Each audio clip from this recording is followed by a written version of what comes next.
Bonjour mes chers étudiants, donc au cours de cette vidéo, je vais vous expliquer un exemple d'application qui traite différentes API de collection, telles que les listes, les set listes, les map lists, en utilisant les implémentations, leurs implémentations correspondantes comme ArrayList, LinkedList, Hashset, TreeSet, HashMap et TreeMap. Donc pour bien être clair, j'ai créé deux classes modèles. Vous avez une classe qui s'appelle salarié. C'est une classe bin qui contient uniquement les attributs et les getters et les setters. C'est clair. Donc ici j'ai déclaré public les constructeurs et les attributs ils sont publics. Donc on peut les déclarer comme private. Mais pour cet exemple, on va utiliser uniquement des attributs publics. La même chose, j'ai créé une autre classe qui s'appelle fournisseur avec un seul constructeur avec les paramètres. Et vous avez ici trois attributs, tous de type public. Le nom, prénom, ville et numéro de la patente. Donc je vais commencer par la collection liste. Donc j'ai déjà saisi un code, je vais vous expliquer son contenu. Donc vous avez cette classe d'application ou bien main, Java main test. Donc qu'est-ce que j'ai fait? J'ai déclaré une classe, un objet L1 de type l'interface list, mais j'ai utilisé l'implémentation ArrayList, collection standard. Et après j'ai utilisé une autre collection, mais cette fois-ci générique. Donc c'est quoi générique? C'est-à-dire que cette liste ne doit contenir que des types salariés. Ça, il va contenir n'importe quel type d'objet, mais ça, elle va accepter uniquement les salariés. Donc qu'est-ce que j'ai fait? J'ai déclaré un autre interface set, une collection sans doublon. Ça c'est avec doublon et ça sans doublon. Qu'est-ce que j'ai fait? Dans la liste L1 ArrayList, qui n'est pas générique, qui peut accepter n'importe quel type d'objet, qu'est-ce que j'ai fait? J'ai ajouté des instances. Première instance salarié, salarié, salarié, ça j'ai fait add. Après j'ai fait les fournisseurs, c'est-à-dire que LS1 c'est une liste hétérogène. Il contient des instances salariés et des instances fournisseurs. Après, on va voir la première version pour afficher la liste des salariés à partir de la liste L1. Donc on va faire une boucle for i allant de 0 jusqu'à L1.16 et plus. C'est comme si vous allez traiter un tableau normal. Après je vais lire la première instance, if get i1 instance of, si c'est un salarié, alors afficher, donc je vais afficher son nom, son prénom et sa ville. C'est clair? Donc je vais mettre L1.getSalary, je vais faire l'instance, je fais le casting parce que je sais que cet objet qui se trouve dans cette position et c'est un salarié. Après je vais afficher le nom, le prénom et la ville. C'est clair? Donc la deuxième boucle c'est pour afficher les fournisseurs. Donc la même boucle, je vais mettre for int i égale à 0, point virgule i inférieur à L1.16 et plus. If L1.getI, c'est l'élément, c'est le IM élément de L1. C'était l'instant de fournisseur, alors tu vas prendre le IM élément, tu vas le casser en fournisseur. Pourquoi? Parce que je suis sûr que c'est un fournisseur. C'est pour cela que le casting va passer sans problème. Je vais afficher le nom, le prénom et la ville. En même temps, je peux afficher aussi le numéro de la patente.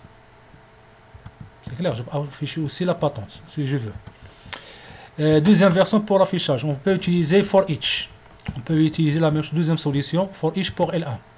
Afficher les salariés, on peut faire for pour chaque object O de L1. If O instance of salarié, alors je vais prendre O, je vais le casser en salarié. J'affiche le nom du salarié, le prénom et la ville. Et après, je peux ajouter un salarié à la fin. L2.add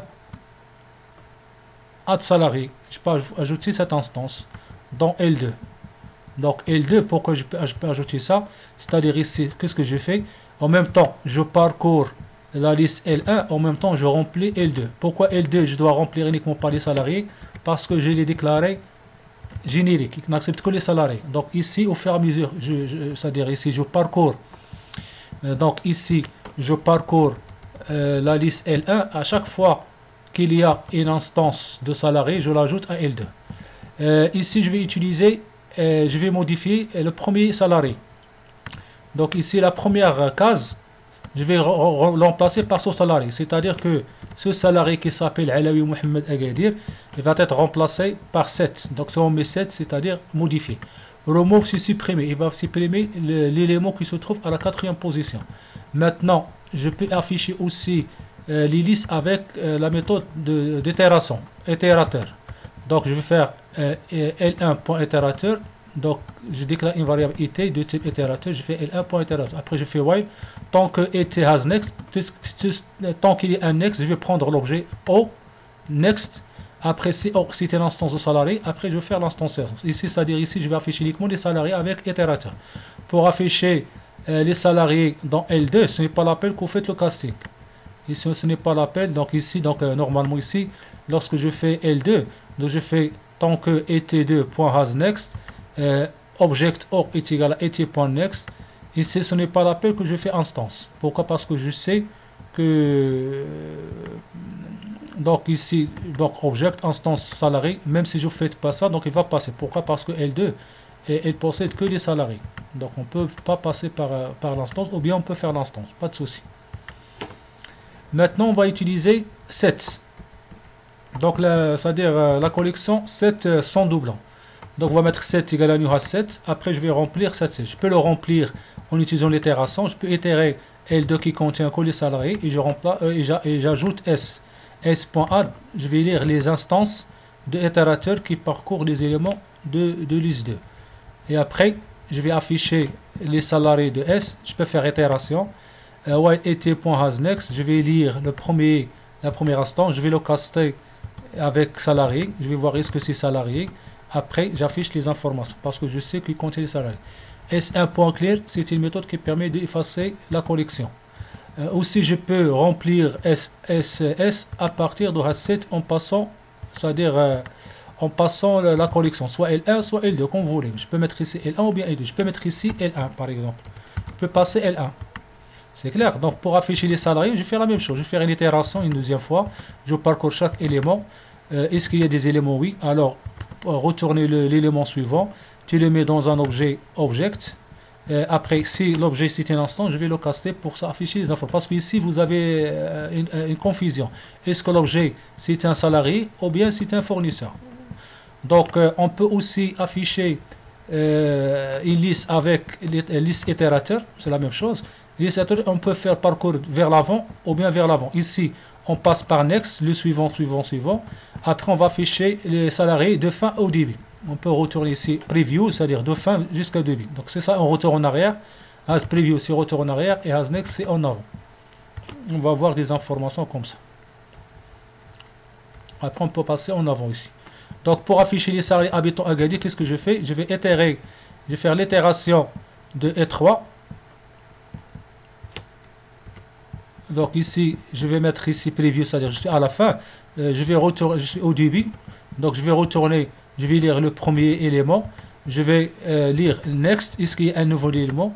Je vais retourner le next. Après, je vais tester. Est-ce que cet objet, sa ville, égale Agadir? Si oui, afficher le nom et la ville. Va afficher uniquement les salariés qui habitent la ville. Donc, je fais une simulation. Je vais faire l'exécution.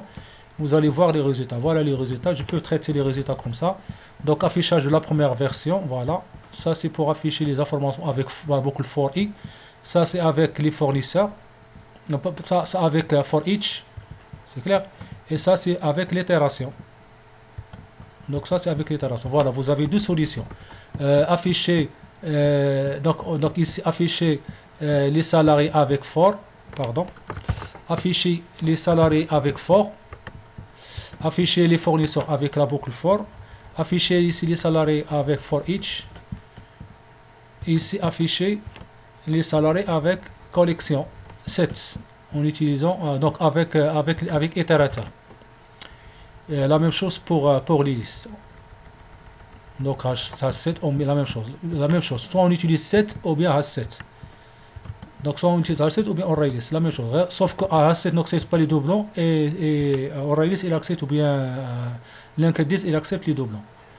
Donc maintenant je passe à deuxième exemple. Dans cet exemple, c'est pour vous montrer que S elle est triée. Donc H7 il affiche ça avec un hachage. Lorsque je fais tri-set, vous allez voir que ça, il va afficher le triage. Donc, qu'est-ce que vous remarquez? Dans cette collection S, j'ai ajouté des objets de type string. J'ai ajouté Simina, Fatiha, Raja, Raja, Nza, Inza. Puisque vous remarquez, Nza il est répété 2 fois et Raja il est répété 2 fois. Puisque S n'accepte pas le doublon, donc il ne va pas ajouter Raja, Inza 2 fois. Donc si j'affiche S1, il va afficher uniquement Amina, Fatiha et Raja, Inza une seule fois. Maintenant, si je fais tri-set, donc il va afficher la collection avec triage. Donc on peut instancer un objet de type set en passant une collection. Donc démonstration, voilà la démonstration. Vous voyez, donc ici vous avez donc la liste des noms, vous avez Raja, Nza, Fatiha et Mina. C'est aléatoire, il va afficher ça aléatoirement. Lorsque je fais tri-set, il va afficher la liste tri. F Fatiha commence par F, M, Nza et Raja. Ça c'est pour faire le tri. Dernier exemple, on va utiliser les mappages, les maps, les hazmaps. Donc qu'est-ce que j'ai fait? J'ai déclaré une collection avec clé valeur, c'est-à-dire avec tableau associatif. Je mets new hashmap. Qu'est-ce que je fais pour saisir c'est-à-dire un élément dans hashmap? Il faut utiliser la méthode put. Donc on met put, ça c'est 1, 30, 4 et 25, ce sont les clés. Et ça, ce sont les valeurs. Donc dans la première ligne, je vais saisir un salarié. Deuxième ligne salarié, troisième ligne fournisseur et quatrième ligne fournisseur. Le premier salaire est là pour la clé 1 et le deuxième salarié est là pour la clé 30.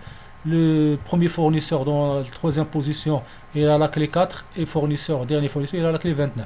Donc pour afficher les valeurs, on peut utiliser Value. On peut créer une collection avec new array list, valeur égale à new array list. Je mets map, c'est-à-dire map.values. Values, il va retenir les valeurs. Après, je vais faire une itération. À chaque fois que je trouve la valeur instance of salary, les values, c'est ça. Ça, c'est les clés. Je vais afficher, c'est-à-dire les valeurs correspondent. Je vais mettre value.getI. Je vais prendre la valeur, je vais la caster en salarié. Et après, je vais afficher le nom, le prénom, ainsi de suite. Pour afficher les fournisseurs, je vais mettre la même chose. Je vais refaire valeur, cette collection est égale à new array list map.value. Après, je vais faire une itération. Soit que je fais l'itération comme ça, ou bien je peux faire itérateur, comme vous voulez. Ça, c'est une boucle. On peut faire for each. Donc, je vais voir est-ce que j'ai fait for each. Voilà, j'ai déjà fait for each. Non, j'ai pas fait for each aussi. Voilà des for each. On peut utiliser for each, on peut utiliser itérateur comme vous voulez. Donc ici, je peux afficher uniquement les fournisseurs. Qu'est-ce que je fais? Je vais lire chaque valeur.get im élément. C'est instance of fournisseur. Donc je vais mettre ici fournisseur valeur.getI. Je vais le casser avec fournisseur et tout ça. Je vais mettre point nom. Il va afficher le nom, le prénom et ainsi de suite. Et les patentes. Ou bien je peux utiliser itérateur. Je peux mettre itérateur map.values.itérateur. Après je vais faire next. Après je vais instancer. Je vais parcourir cette liste avec itérateur. Voilà. Je peux faire le parcours avec itérateur. Donc if O instance of salarié. Donc je vais mettre O. Je vais l'instancer en salarié. Point le nom. Je vais afficher le nom, le prénom et la ville. Aussi je peux mettre un autre itérateur pour afficher les fournisseurs. Ou bien je peux mettre for each. For object O map.values, je vais faire if O instance of salary, je vais faire O caster avec ça, je vais caster O avec salary pour afficher le nom et le prénom et la ville. La même chose pour le fournisseur. Maintenant, on peut utiliser aussi keyset pour afficher les clés. Donc les clés, c'est ça les clés 1, 30, 4 et 25. Pour afficher les clés, on utilise keyset. Donc on utilise keyset pour afficher la liste des clés des salariés. La liste des clés des salariés, qu'est-ce qu'on fait? Donc for object O map.keyset, je vais afficher map.getO pour chaque élément. GetSet, c'est une collection. GetO, je vais prendre la première clé. Si sa valeur c'est un instant, je vais afficher la clé O.string. Donc O c'est la clé. Donc pour lire une valeur de map, vous mettez map.get numéro de la clé. O et retourne les clés. Donc pour savoir est-ce que ça O, ce O c'est une clé de salarié, donc il faut retourner sa valeur, la valeur de la clé et vous voir est-ce que c'est un salarié. Si oui, afficher la clé. Et la même chose ici pour les fournisseurs. Je vais mettre if map.getO instance en fournisseur, alors afficher le O. O c'est les clés de la liste. Donc c'est à dire ici je vais prendre la première clé if map.get cette clé, si c'est un salarié, alors afficher les informations salariés, il faut faire le casting de afficher la clé de salarié, sinon afficher la clé de fournisseur. Voilà, un exemple simple. Après, je vais utiliser entité set. Donc la liste des salariés en utilisant entité set. Je vais mettre pour chaque objet o.map entity set, je vais évaluer ligne par ligne. Après, qu'est-ce que je vais faire? Pour avoir les valeurs, vous mettez get value. Vous mettez map.entrée o. C'est un entrée set, on va mettre entrée. Et pour get value, on va lire les valeurs. Et valeur, c'est une instance de salarié, alors afficher get key. On va afficher les clés. On va afficher la clé de l'objet. Et après, on va prendre la valeur, cette valeur qu'on a traitée, get value. On va le casser en salarié pour avoir le nom et le prénom et la ville.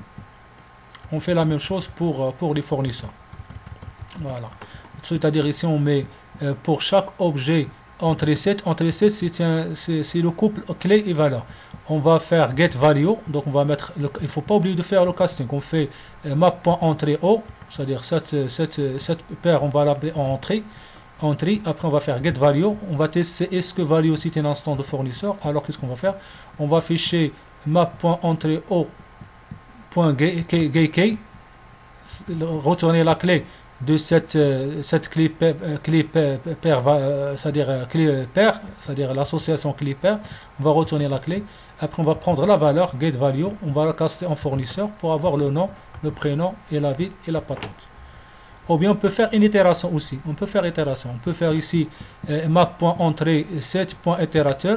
Après pour chaque hasNext, pour chaque next, là c'est un entrée. Après on va lire sa valeur. Si c'est un salarié, on va afficher o.get. Après on va faire salarié o.getValue. Le nom. On va prendre on va mettre o.getValue. On va la casser en salarié. Après on va afficher le nom et le prénom. Voilà un exemple simple pour utiliser les collections. Je pense que ces exemples ils vont vous aider pour faire le TP numéro 7. Donc je vous invite bien de revoir cet exemple d'application. Vous traitez cas par cas. Donc je vais mettre sur Moodle cet exemple si vous voudrez faire des tests. Et merci pour votre attention.